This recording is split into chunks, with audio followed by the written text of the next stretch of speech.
Hello everyone and welcome to episode 3. Today's a spirit day for our school, even though we're not there, and we were supposed to dress as a famous celebrity. Can you tell who I am? I think you probably can. Yep, I'm the famous Ruth Bader Ginsburg, who's an awesome judge.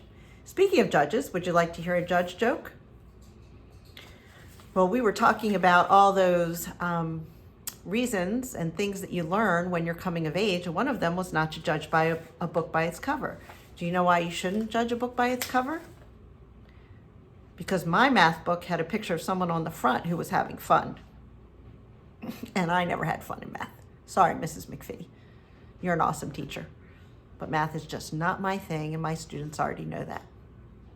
Anyway, today we've been talking about quarantine. Can you see it on my nails? I actually wrote quarantine on them. Oops, you can't see the thumbs, but I've got every letter of quarantine. Did you know where the word quarantine comes from? It actually comes from Italy.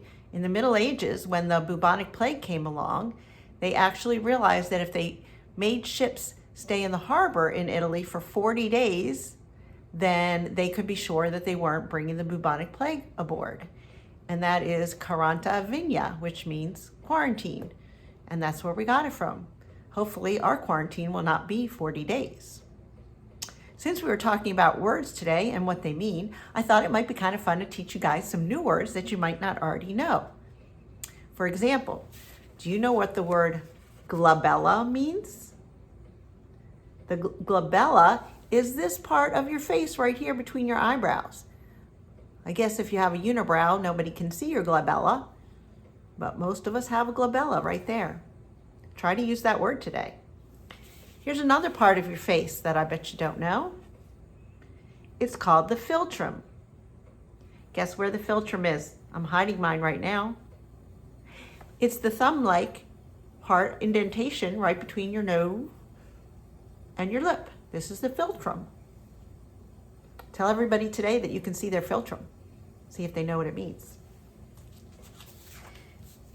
Here's another fun part of your anatomy, the perlicue. You know what the perlicue is?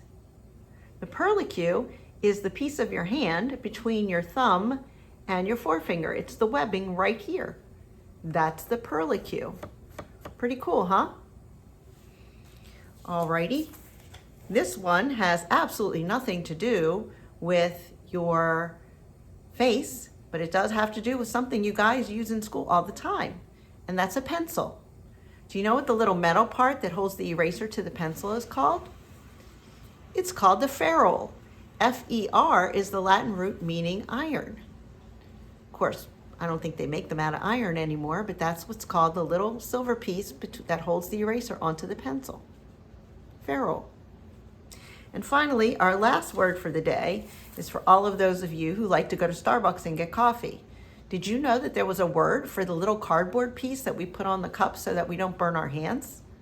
There is, and that's called a zarf. So next time you end up at Starbucks, ask them if you can have an extra zarf and see if they know what you're saying. It'd be kind of interesting to see if they do. Zarf. Anyway, you can look up all kinds of interesting words online. Just look for places where they have unusual words and their meanings. Or you can just look up the meanings. That's called etymology. And etymology is always very interesting. Maybe tomorrow I'll tell you the etymology of the word toilet. You won't believe where that comes from. Anyway, stay safe, stay healthy, and have a fabulous day.